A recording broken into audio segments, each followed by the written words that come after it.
Dry scoop number 6. We're rolling. We got these things rolling. Did you guys see the good news? Happy Valentine's Day. No, that was last week. Remember? This is actually we're recording on Valentine's Day. Yeah, I know, but now you ruin it for the people that think we go live. Nobody thinks we go live. The card slid under my office door meant nothing. Yeah, obviously. Yeah, I put it in the shredder. RFK Jr. got confirmed. I saw Tulsi did. RFK did too. Yep. Yeah. So is that? I guess I don't follow enough. Is that a surprise? I thought it was a given he was getting confirmed. No, there was a lot of people thinking that they weren't, that he wasn't going to. He faced a lot of scrutiny, but he got a few people to flip. Good old Mitch McConnell, the one who's been falling down in the Capitol, been pushing around the wheelchair, voted against him. So the swamp's still going strong. What a turd. I didn't know if you guys wanted me to do my RFK in the studio, we have RFK Jr. Congratulations on your It's just going to be me and my worm. You knew about that, right? He has a worm in his brain? No, yeah, I didn't. Well, do you want to elaborate? I don't really know much about it other than is that a real thing? Yeah, no, he says he did or does. Got it. I don't know if he got it taken out, but I could see why some people wouldn't want to confirm. Right. Yeah. No, we'll see what happens. More vaccines? Yeah. The vaccines are gone. The vaccines are gone. Oh, man. I mean, I think that was part of the reason everybody was. I mean, they take all that stuff and run with it. And I think so. I didn't know. I think the biggest one for him is getting like basics, like ads. He's going to ban this. How about we just ban pharmaceutical ads? Mm-hmm. I agree. I mean, marketing is really powerful. What if you could watch TV, listen to the radio, and not hear a bunch of pharmaceutical ads? That'd be great. Like, that'd be a start, and then your healthcare could go back into the hands of you and your healthcare provider, rather than take X, Y, and Z, and you may suffer from. You'd be happy out running on a beach, but also there's diarrhea, nausea, vomiting. Yeah. Maybe we could get rid of those. Yeah, that's the craziest part about those ads is how they just, it is marketing 101, but you're selling this result and making it seem like it's amazing. Mm-hmm. And then, there's 30 underwriters to that, and you might die. Yeah. So take a risk, mm-hmm. See if it works. Cool. So congrats. Yep. Hopefully he gets the pesticides out. That's the biggest thing for me is getting pesticides out of the food. I know there's a lot of other things he could do, but pesticides, what are some other big topics? Fluoride in the water. Yeah, that'll be an interesting one. Which the government finally admitted after how many years that it does lower IQ levels. Doesn't need to be there. That's a big one. See, at least I have something to blame it on. Like, it's a child of fluoride. Yeah, it's like lead paint in the walls. Yeah. Hey, you misspelled that. Fluoride. Fluoride added again. Fluoride. Damn it. Yeah, that's a big one. I think there's going to be a lot of institutional changes because he's in charge of the FDA. Now I'm blanking on some of these other ones that fall under the health secretary. It's gotta be the worst nightmare. Not maybe the people there, but like as an institution, having a guy that wants complete radical change. Yep. FDA, the CDC, that'll be a big one. Mm-hmm. NIH. So, wow. Hopefully, and I don't know how many people are paying attention to all this Doge stuff, but just all the stuff that they're diving into, all the corruption, it's insane. So we'll see. We'll see what's been going on. We'll see if we get any answers on COVID too. So it's going to be a fun 4 years. It's going to be fun. It's going to be wild. I think. Yeah. Yeah, we'll see. So keep buying protein. Yeah, you need protein. People need protein, vitamins. Okay. Nullifies the fluoride in your water. And we have a new product. And also what you need is Stim Rush. Stim Rush. Okay. The fentanyl is getting more and more scarce coming across the border. And we have the answer. It's Stim Rush. And you won't die. And you won't die. There is literally zero fentanyl in there, but you'll feel like you're on drugs. Yep. So Stim Rush is cool. It's actually, jokes aside, it's I would say it's as gray area as Titan at this stage in our company is willing to go. We have a couple really cool stimulant ingredients in there, in the dendrobium and synephrine, which if you want your high stim, you're really peppy, kind of that mind matrix feel. And Stim Rush will get you there. It's probably, honestly, it's a little too peppy for me. It's nothing I'm going to be taking. Yeah. I might play around and do half a scoop or something. I don't think I would. I work out too late Right. Oh, to be taking that much stimulant, but it might be something I take early today just because it's fun. Yeah. I'll give it a shot because I go in the morning. Yeah. So I've tried them all. The flavors are awesome. Flavors the are the awesome. flavors are a hit. We're coming out with 4. We'll see how they go. It's replacing Kick-In that had 6 flavors, so you might see more flavors soon. yeah. R.I.P. Kickin'. That was a staple for a long, long time. It was long time. Yeah. Yeah. No, you didn't want to just rename, or you just didn't want to keep the name Kickin'? Kick-In's gone. Kickin's gone. Kickin's gone. Well, that's Stem because Rush most it is. people would call it Kickin' It or the Kicking it. Kickins. Yeah, let me get that Kicking It. Yeah, no one was quite sure what Kick-In was. So Stem Rush is pretty to the point. Yeah. Yeah. It gets the point across what it is. Yeah. So. Fun. But, yeah. Well, cool. What we wanted to get into today is, correct me, Luke, because you brought this topic and I thought it was I a good came one. downstairs. I have no idea what we're talking about. Yeah. Well, I think it's optimizing fitness, right? Being efficient with your health and fitness goals. Your premise was you see a lot of people nowadays that get into it and they just go hardline into it, that they basically, kind of my critiques of the fitness industry is it all of a sudden becomes your personality and, whatever the drawbacks are to that, to only focusing on one thing. We want to go about it. I don't know how you want to go about it, but what would be your advice for somebody that just wants to get healthy and wants to do it as efficiently as possible? Mm-hmm. I'm serious. People get into it and they can get way overboard. Yeah. And then it's like a form of burnout after a while. It becomes like this really unsustainable. If you don't have a good bandwidth for knowing like what's enough, and maybe even like you can reach burnout. A lot of people, like we talked, like New Year's resolutions, they reach burnout and quit before they ever got to their goals, which if they would realize like this is a lifetime, a lifetime change. And I just need to make some small changes first. And I'm going to commit to doing these small things for 6 months before I change anything else. The sustainability would probably be a lot higher. And the people continue to work out 6, 8 years, long into the year, would be higher if you didn't start with, I use it again for myself. I have an Achilles injury I'm still dealing with. I have a hard time with balance sometimes, especially with like something if I'm going to do it, I go hard into it. And last summer I decided like, I'm going to start doing sprints. I don't want to be slow. I don't want to be a slow old 40-year-old. So I'm going to do some sprints and some explosive training. So it wasn't that I never did explosive training or never did sprints. I wasn't running much, but I went from doing very little to I kind of designed my own program, and I was doing like, what depth jumps are, where you're jumping off a box, hitting the ground. Like I was doing depth jumps 3 times a week. I'm doing split jumps and then scissor jumps where you jump splits, laying like this whole plyometric routine, and then going out on the blacktop and running, warming up, and then running 6 60-meter sprints 3 times a week. I went from like nothing, not couch potato, but like no real sprint training to training like I'm a collegiate sprinter getting ready for a meet. Yeah. And luckily I only I may have a partial tear or something, but I only injured, not ruptured, my Achilles. And it was my wife after. She's like, no wonder. Yeah. No wonder you got it. Still, this was last summer and I'm still living around from this thing. Yeah. So I think balance, I guess, is the best. Balance is a good one. I would probably, it's not that I don't think I could ultimately handle that kind of volume. I don't know if that was the best, even long-term, if that was the best, outcome. But had I started just some light, maybe some build-ups, maybe some light, running here and there. Maybe on the grass. Maybe a lot of things, maybe a lot of things, maybe not all the impact, and just, it was a volume. It was complete overtraining and that's one aspect, but doing it to where it's mentally sustainable too. If it's going to be, if you start a new routine, in any kind of routine, it's gonna throw a little like change is hard. People like homeostasis. They want it's any kind of change is hard, and so if you can make it to have as little impact on the things you're already doing, kind of low drag, the higher chance of you being successful at it. Yeah. If you're not thinking of it going in, that this needs to be long-term, that's, you run into the issue. Like for example, what you were talking about. I was going to get fast tomorrow. Right. Yeah. There's just so many other things that go into that, the habits, all that stuff that go. But I wanted to bring this up because you're a creature of habit. And not everybody out there is a creature of habit as far as like what you eat every day. Like the same stuff you bring, that's something you can do.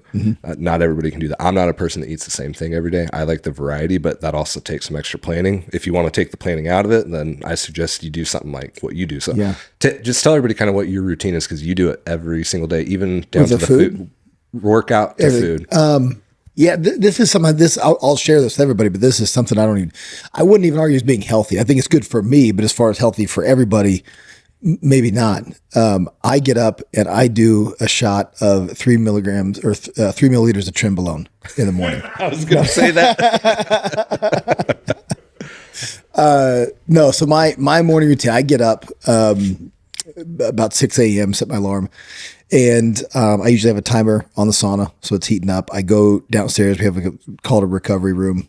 Go down. I do 5 minutes of red light therapy. I have a whole wall panel of red lights, and that's on a grounding mat. I don't know if it works or not. It's hocus pocus, but it was sold to me with the red lights. I was with the grounding. I thought the theory behind that was like get out into nature. So like, what's a mat that doesn't do anything for me. I'll kind of get on board with the grounding, well, going out, doing it in the grass and all that stuff. But then when I see a mat, I'm like, I feel like this is fake.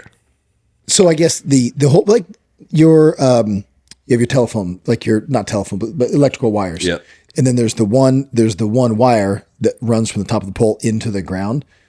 That's the ground wire. It's not helping hold the pole up or anything. It's the ground wire. And the thought is the same thing. You're walking around in shoes, you have a rubber between you and the ground. It's like when you release a static charge, it's the same thing. And you're if you want to release these, I don't know what the fuck they are. If you want to get like, you could go like take your shoes off and walk on the earth, and then you're grounded.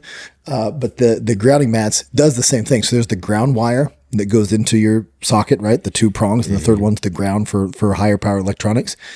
There's a testing kit that you get to make sure, one, that there's no electricity, it's just a ground, and then the mat plugs into the ground. So you are grounding on the mat. Gotcha. So it's like a copper, wired mat that's grounded. And so that's I don't know. Cool. I guess. Like I said, sorry. It was maybe like, it was like another $20 with light. And the truth is, like, I've heard mixed stuff on the lights. Yeah. Too. Supposedly they help build collagen in the skin. They're good they're anti-inflammatory. I do not retain everything. I looked up on it, but when I was looking at doing the red light, I did look into it, and there's infrared and near infrared, and there's a spectrum of light waves you want to get. So I got these cool medical, they're not groove lights. If I say the name, I'm gonna mess it up. I have it on my phone, but anyway, back to the routine. We have somebody here with a computer to look it up. Sorry. Back to the routine. Okay. I do 5 minutes of red light therapy. Then I get in the sauna for 20 minutes, and the sauna, it's a traditional like steam sauna. It's hot. So I usually, it's between, 185, 195. So it's not like the most comfortable, sit there and meditate. Like at the end of 20 minutes, I'm gasped. I'm ready to get out. So I get out, super hot, and then I go into an ice bath. I usually set my timer for 3 minutes, 15 seconds. Takes me 15 seconds to sit down. So I go 3 minutes ice bath. Then I go out into the garage. We have a home gym there. This is Monday through Friday. If just on the weekends I'm traveling stuff, it might be different, but I go out in the garage and I do my cardio, and my cardio looks like somewhat of a CrossFit routine. Monday, Wednesday, Friday, I usually do an Olympic lift. So today I did power cleans. I'll do like Monday, then I'll do some sort of snatch, just rotate back and forth that Monday, Wednesday, Friday. And then my Tuesdays, Thursdays are a little more light impact. I do like some functional, but it's a circuit. It's a cardio, but I'm doing like, I usually start with 1,000 meter row or something like that, just to kind of really, honestly, to warm up, get some blood flowing again. And then once I get done with that, I'll kind of build a little circuit, and it might have the ski erg or the bike or something, but that's all like less than a minute, like pretty intense on that. And I'm just moving the whole time. I usually do about 20, 30 minutes of cardio, kind of like some light CrossFit, half hour kind of fitness. And then I use the Pliability app. Used to be, Ramwad. Yeah.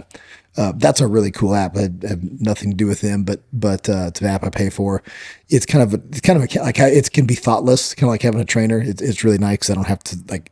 If you just told me, hey, sit and stretch, I would do the same stretches all the time, kind of. But this has me like twisting and doing different spinal things and shoulder stuff. That if you follow the different tracks on there, so I stretch. I do the daily short. It's about 15 minutes. Go inside, breakfast, and out the door. Breakfast, shower, and out the door. What are you eating for breakfast? I do the same breakfast every day. I do 3 whole eggs, cup of egg whites, and then I either do a cup and a half of oats or cream of rice with like a half banana, some honey on that, and I'll do 3/4 cup of Greek yogurt with half cup of frozen blueberries, and some honey on it. Very nice. Then My Titan greens, vitamin, and fish oil. Yeah, of course. Then you get to work. Then what are your meals? Because I feel like you're eating every 3 hours around here. I eat at 1 and 4. 1 and 4. Yeah. Okay. I do 3. I do. Kylie, my wife, makes those meals for me, so I do The ones that Frank loves. I do. It's 180 grams of carbs, either rice or sweet potato, and then 6 ounces of protein. It's chicken, turkey, or beef. And then I don't know what else that's the protein carbs. I don't know what else she puts on it. But if I want, like, hey, I want to lean up a little bit or maybe a little less active that week, she'll cut the calories down a little bit on those meals. If I, ask her very nicely for the meal, like that's, and it's pretty much the same every day. So there's a few different things that she's a creature of habit too. We're eating the same meals, not the same, like maybe not the same breakfast, but she's a little more creative than I am, so having her do my meal prep for my stuff to take to work is nice because it's like, oh, what did I get today? Yeah. But it's always pretty much the same basic macros. What about when you get home? Are you guys eating as a family? Is dinner the same? Do you guys change up dinner? We do change up dinner here lately. Man, I've gotten really bad about like just I'm completely uncreative, and because we have, I'm sure like a lot of families, it's not like I would love it to be like Leave It to Beaver and we all sit down and how was your day, son? And at 5:30 when we get off work, but that's not what happens. Yeah. I'm usually like before I leave here, I'll come down to the gym right there and I will get a workout in from 4 to 5:30 or so. Run back up to my office, change, grab a scoop of protein, head out the door, go to wrestling practice where I coach. So I'll coach from 6 to 8. And then we're going home, hustling, trying to get the kids showered.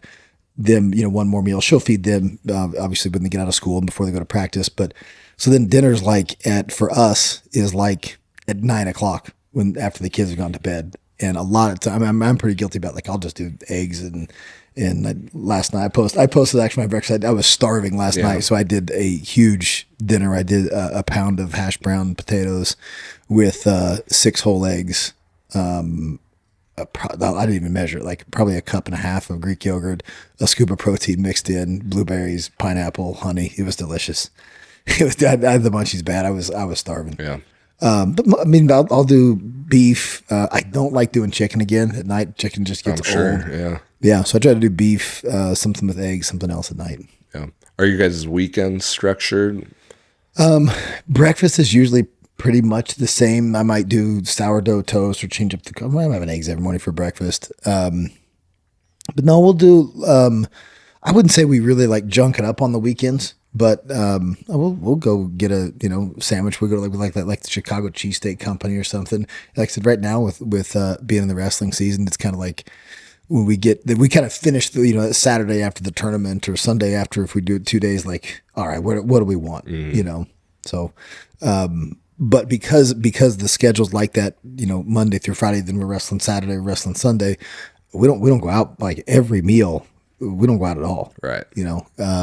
So when we finally do, we have a friend who has a birthday party. We're going to it next Friday. We're going to Char, which is a nice restaurant, nice steakhouse here in town. And I thought, like, we both like that. It's been an ages since we've actually gone gotten any kind of dressed up and actually gone out to a place. So that'll be something we look forward to. And here we got a few more weeks before we kind of can relax a little bit. Yeah. Do you ever find yourself burnt out on any of that? Never? No, I mean, honestly, no. So, I honestly, I don't think about it. And this is not something, it could be, it could be a really good thing. Like just being a robot and going about things like that could be a superpower, but it's also very hard for me to change. Yeah. But no, it's it's like, I don't want to say a compulsion. I'm going to sound like a weirdo, but, you're shaking your head, yes. But I feel not like myself if I don't get to do those things. Like Yeah. I can take a day off, but I need to know ahead of time that I'm taking the day off. Otherwise I'm like Rain Man and it fucks with me. I'm not happy. Yeah. So if like, hey, something comes up now, your morning routine is gone. Like this is, whatever. Right. It fucks me. I don't like it. Yeah. I don't like, I'll be grumpy the rest of the day. Yeah. So even taking like time off working out, I think, I usually go 2 to 3, maybe depending on what I'm doing, maybe 4 days on, take a day off. But I get about 5 workouts in ish a week. This is lifting like in the evening. But I like to plan it, even plan like when my off days are, Right. Yeah. Yeah. I mean, that's one approach to go about it. I think it's totally fine to be methodical and just do the same thing every day, but you also have to be honest with yourself if you're the kind of person that can do that. Yeah. I'm not one of those people. I probably could, but now that I'm married and all that stuff, it's a lot harder. I'm not going to force that onto Brooke, even if I could. It can be a little selfish. Yeah. Luckily, like in my situation, I have a wife who's one very understanding, also super into being fit, and that's a priority for her. Now she's completely different. Like she can be like, I took the day. I got busy in the day, and I took. Now she works out incredibly hard. She's definitely the hardest worker in the house. But she's a little more. She can flow a little better than I can. She doesn't have quite the same OCD. She'll get them in, like she'll get it in. But if there's a wrench that comes in and she takes a couple or even 3 days off, she's like, man, I really felt good after taking that 3 days off. Yeah. Or like my brain scrambled. I don't want to do that. Yeah. Yeah, it's just part of who you are. Yeah. Yeah. No, like I was saying, if the monotony is not for you, then the best thing you can do is plan. And what's that saying? Prior proper planning prevents piss poor performance. It's like the 7 P's of success. There's a lot to remember. Yeah, I know it's a lot, but remember it starts with I had a lot one of fluoride when I was a kid. But no, if you're somebody who we talked about burnout earlier, and you do that and you get burnt out, then you fall off the wagon. Then you're like.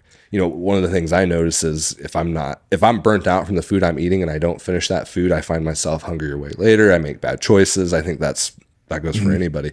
So one of the things that has helped Brooke and I is when we don't do it, we're kind of effed, but we plan out our weekly meals and we change up our meals every week. Now we'll do like some pretty easy ones. We'll do some kind of a taco style dish, something like Smart. that.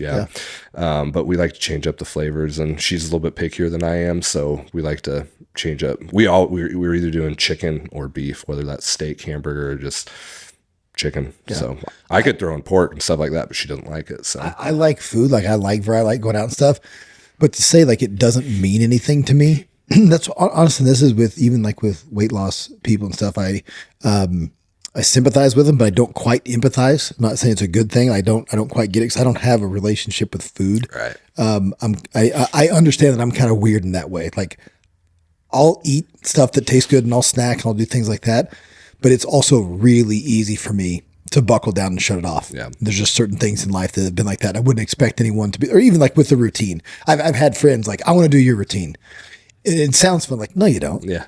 Because for me, it's not any extra work. Like I just know, like I know what I'm doing tomorrow. Right. I know what I'm doing. I can tell you what I'm doing Monday, Tuesday, Wednesday. I can tell you the workout I'm doing. Yeah. What I'm going to eat, all that. And so for me, that's easy street because I know what it is. But for someone to like, I'm going to do your routine. Like, no, you're not. Yeah. You're not getting up at 6. You'll do the red light. You'll do the sauna. You don't want to fucking do the ice bath. I don't want to do the ice bath, but I'll hate myself the rest of the day now because it's been a habit if I don't do it. Right. Then all the stuff as it, and that's also that's kind of like I have to sometimes back off. It's like, oh, I want to rehab my Achilles and a shoulder injury. Whatever. So it builds. You have all this stuff that you have to do. Like, wait a minute, I have to throw some of this shit out and really get down to what I enjoy the most. What I'm getting the most out of. Yeah. No, your routine is. I don't want to say stringent, but it's just very methodical. You have it built out the way you like it. But you take those same principles for somebody else, and you have to do the same thing. You don't. I'm talking more like food and the workout should be non-negotiable. You should try to aim to work out, Yes. at least 3 times a week, Yeah. whenever that is. But if, I'm one step away from like before I can open a door, I have to touch my nose 3 times and I can open the door. Like that's like, man, you work so hard. Like, yeah, it's not even, it really like, it's not even that like a pat on the back. Like, man, what it's not, I'm not telling you my routine because this is, wow, look how hard I work or anything. It's a compulsion. yeah, well, what works for you, whether it's a compulsion or not. I'll do it to a detriment. I'll do it when I'm hurt. Like, I'm honest with that too. Yeah. I've tried to be much better about that as I've gotten older. Right. Well, and I think that's actually one of the important parts that you're talking about is you need to build the routine that works best for you, but you need to know yourself. You need to know how you respond to, a wrench being thrown into your plans. You need to know how you react to missing a workout or eating shitty. There's a lot of people that'll eat shitty and then, they'll say fuck it and wait till Monday and start back over, which I used to be one of those people. I highly suggest, nope, just start back over the next day because it will snowball. And then there's this guilt relationship that you have. And then the negative self-talk, you'll start to hate yourself. So something I would recommend to people, this is something I've done here in the last, I don't know, few years, that definitely makes me feel better. When I do binge at night, when I really get the money, I eat really shitty food. I will take 10 minutes and go exercise. Like it could be the slowest. Like I'll go out on the Airdyne and I'll just make myself move. Sometimes you're sweating, not because you're hot and you're exercising. You're sweating because it's like you're in like a diabetic, like your body's released all the insulin it has. Yeah. And but the feeling of doing like just that after like the stuff, like God, my food is in my throat feeling. I don't know if anyone knows what that feels like. I do it to myself regularly. And that I feel like now I'm burning, I don't know, 30 calories opposed to the, against the 1,500 I just consumed. Yeah. But there's something about getting out there and like making yourself move and I don't know if it helps digest or whatever, but that's a lifesaver. If you're one of those people that, you party a little bit and then all of a sudden you find yourself just stuffed. I don't drink at all. Maybe it'd work for people who are just come home and they're sloshed and they've been drinking beer, like just exercise. Yeah, I don't know about that. That'd be rough. Yeah. That would be rough. No, I like I was saying, I think it's, find your routine. But you have to be diligent about the planning, like I said, Brooke and I will plan out our meals each week and we try to do just different varieties of food using chicken and beef. So that's the way we go about it. Yeah. What would be your advice to somebody, if they want to build a lifestyle for life? The planning. I mean, it sounds cliche. It's so simple, but sometimes simplicity is hard. Like it's pick your hard. Like it's hard to go meal prep and get everything ready. The flip side of that, what you would say and what I would say, like, no, that makes it easy. Or to it, like weighing your food. I think everybody should weigh their food. Yeah. Like know what you're eating. I don't weigh all of my food now. Granted, I've been doing this for decades. But I kind of like last night, I didn't measure all that, but I have a good idea in my head You've done what I was enough. consuming. And now I'm like, okay, so I'll back, like this morning, I didn't have quite as big a breakfast. I was plenty hungry, but I knew all the shit I'd eaten last night. And so I the same amount of protein stuff, but I back off on the carbohydrates. I'll, split the banana in half, just a little bit here and there. I'll do that the rest of the day. So I think planning, like the hard thing can also be the simple thing. And when it comes to like preparation, it's hard to prepare and have all your meals and stuff set out in the refrigerator, or if it's cooking the chicken and you have chicken sit in a bowl and rice sit in a bowl, you're going to make your meals. But also if you've ever done that before, once you have it done and you go to work and it's noon, it's time to eat, like there's no thought of what am I going to go have? Like you just have that. And that's when I kind of talk about, like, you kind of just become a robot and it's easy. You get on the easy street of losing weight or doing whatever you want to do because it's already made for you. It's already done. You know, like meal prep companies, whether the ones that either you can go buy your meals for the week. Highly suggest some of those. Yeah. Or the ones they ship to you in the mail. Like the reason they work is because that just, if you just follow it, it's pretty, you follow the bouncing ball, you end up at the finish line. Yeah. Yeah. It's a good point using meal prep companies. They do save you a lot of time. It's a tool. Yeah, it's definitely a tool. And kind of what you were saying about, meal prepping, I can't do a week's worth of food that's meal prep because by the time I get to the end of the week, the chicken, the rice is gross, whatever it is. So if you're somebody who can do that, great. But I suggest just make extra portions at your dinner, box it up, and take it for lunch the next day. You know, if you're going to go that route of planning out your meals, then you just know you make extra, and then you know, shop accordingly to the snacks and stuff that you want in between those meals. I'd say we usually have enough for a few days. Like when it's made, I don't know. I know Kylie will do. She's like a chef. She's a wizard with the knife and the chicken now. So, but she does a couple packs of chicken. I don't know how long it lasts. I'll have to ask. Well, it's just one of those things. Like I've done it before, where you prepped out a whole week's worth of stuff. You mean like each meal was made for a week? Yeah. I don't do that. Yeah, no. I've seen people do that, and they, you know, this like they're bragging about, look at how organized I am. You open their fridge, and it's like all this. And well, that's going to taste like shit by Friday. Yeah. So whatever, you enjoy it. Yes, we'll usually have a big glass bowl of chicken, beef, you know, turkey, 1 to 3 different proteins. The rice we typically make, I'd say daily or every other day. Do add some coconut oil to your rice because it does get some fungus on it. Is it? Noted. Bacteria on it. Yeah, rice can get bacteria, and even if it's in the fridge, it's susceptible to it because all the starches. So we put some coconut oil in the rice cooker when we do it. But yeah, sweet potato is an easy thing to throw in the microwave, nuke it, a couple minutes, you're good to go. Yep. I've liked what you've done with those, where you throw the rice and grinds in it, and the little bit of milk. Yeah, cinnamon. It's good. I was gonna piggyback off you talking about weighing your food. If you learn how to weigh your food and you do it enough, it's like you talked about, you will eventually get the idea. I weigh my food for the most part, but there's a lot of days where I don't, because I kind of just know what I'm going to get. I've gotten so used to what those portions look like. Yeah. So it's a good habit to start. Sometimes it can be annoying sometimes, but if you just know that you have to do it and you get it done, you build on that every single day, eventually you'll get to the point where, okay, I can kind of measure eye for eye what I'm. And I think everybody could use the OCD if it's measuring out your. You know, I separate the eggs and egg whites. Certainly, I like to make my eggs to fold over the egg whites on top of the yolks and stuff. But I want that cup of egg white every morning because I know exactly how much protein's in there, and you know. Yeah. What's your go-to cheat meal? I could go for. I mean, there's pizza, burger. Yeah. You know, same stuff everybody else likes. I'm not huge on sweets. Like I'm not going for ice cream and stuff. Maybe that's after the cheat meal, but. If you really open a can of worms, but just some good old American burger, fries, pizza. Yeah. Do you have I'm not picky. Do you have a particular restaurant that you go to get stuff like that? No, it switches. Like, so I mentioned like the Chicago cheesesteak place. Like we'll go there, like, you know, habitually for a while. Kylie and I were, this is a while. This might have been before kids. We've done it since kids, but there's a restaurant here in Springfield called Flame Steakhouse, and they have like the dry age. I mean, this is a good, you know, filet there's going to be $60. It's all a la carte, your sides and stuff. But if you go down to the Red Room, which is the restaurant downstairs from Flame, have you guys ever been there? Nope. They they cut these dry aged steaks, and what doesn't sell, because now they don't have the mold and stuff, right? What doesn't sell, they grind that into burger.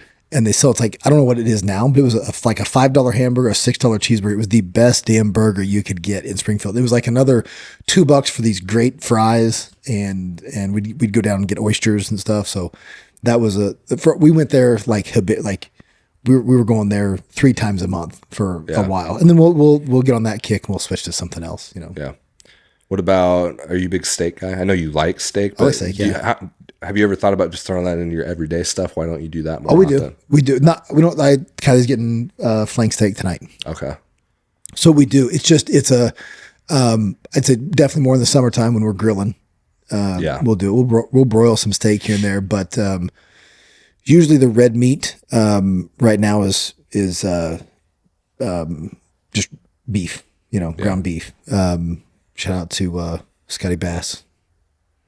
I'm blanking on the name of the place. Real Beef Direct. Real Beef Direct. Real Beef Direct. Shout out. Yep. So you can go out there. You can go out and pick up in the freezer. You can go out and pick up huge things of all kinds of great stuff. And it's super cheap. So antibiotic free range cattle. That's right. Robbinsville, Missouri. Just like RFK wants. Just like RFK wants. That's where we get our beef. So a steak meal. I was like, oh, look what I got today.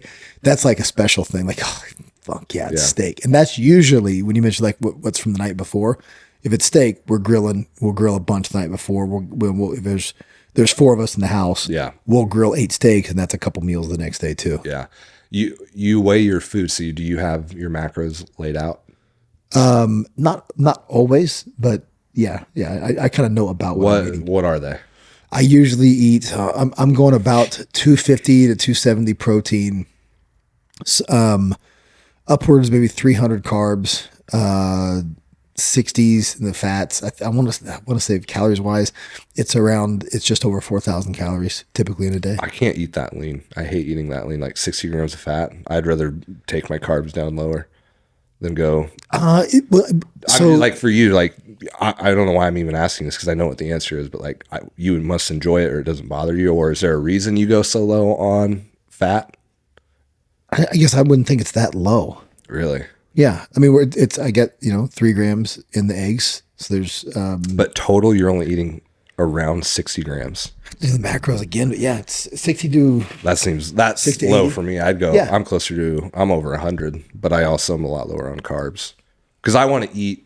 And I'm only saying this just so people can find out what you like. But I like fattier steaks. I like red meat. I prefer to eat more red meat than I would chicken. The fats we get like from protein sources, animal sources, typically are the eggs. Yeah. And if we do beef, it's usually really lean. Even the steaks. Yeah. Ground beef will get 93.7. But man, when I'm doing steaks, I won't touch a sirloin. I'll only do a fillet. Ribeye? Yeah, I love ribeye. Yeah. Yeah. I'll only do a fillet if it's wrapped in bacon, and even then, I'd rather have a ribeye. Yeah. Don't like ribeyes. What? I love the fat on a ribeye. Yeah, I want a strip or a fillet. I like New York strips. Tenderloins. But yeah, I do really well also on like high protein, high carb, and I like the. Also, not to say you're not, but I'm also working out a whole lot. Yeah. And so to keep a pump, when I'm lifting, you kind of need, like, if you want that cellular density, that full feeling, you kind of need a lot of glycogen. You need a lot of carbohydrates. Right. I tend to be, my body's pretty forgiving with carbohydrates. So it is a lot of fruit and rice and oats. And, we don't do a ton of vegetables. So there's, I'll take a little fiber, but I don't have a ton of vegetable fiber in there. So it kind of just ends up being a lot of carbs, a lot of protein. Yeah. Yeah. And I think for, the 12 people listening, that you just got to figure out what works best for you. Well, and in terms of like, you're going to eat protein, and you kind of need to determine like where the majority of your energy is coming from. Yep. Is it going to, if we could agree that proteins help fuel muscle and repair and growth, then you're the other two are energies. And if you overeat on both of them, you're going to get fat. You're going to store either those fats or those carbohydrates as energy, which is fat in your body. So for me, it's more maybe less satiating. It's probably why I have a lot of calories, less satiating, but more satisfying to eat the carbs. Yeah. No, I mean, I'd rather eat all carbs, but because my wife too, like if other women saw it, she'd be like, holy shit. Like she eats like a 200-pound man. Yeah. Yeah. Yeah. So she eats like me is what you're saying. Like or do I eat like a tiny woman? A man. Yeah. Like a man. A man's man. Yeah, a man's man. Yeah. Yeah. Big time. You have a penis. How do you know? What are we at, Luke? Are we at 30 minutes? Let's cut this one off. We may have been talking for 30 minutes. We have not provided 30 minutes of entertainment whatsoever. Oh, entertainment. maybe any useful information. Value. That's to be determined. We'll throw a poll up on this video. Make sure we get 12 answers out of it. Okay. So one of my friends from high school reached out and said he listens to the podcast. So I've got one listener. Okay. Yeah. 11 for Brian, 1 for Tyler. I did have some people ask, reach out with questions. I was very unprepared today.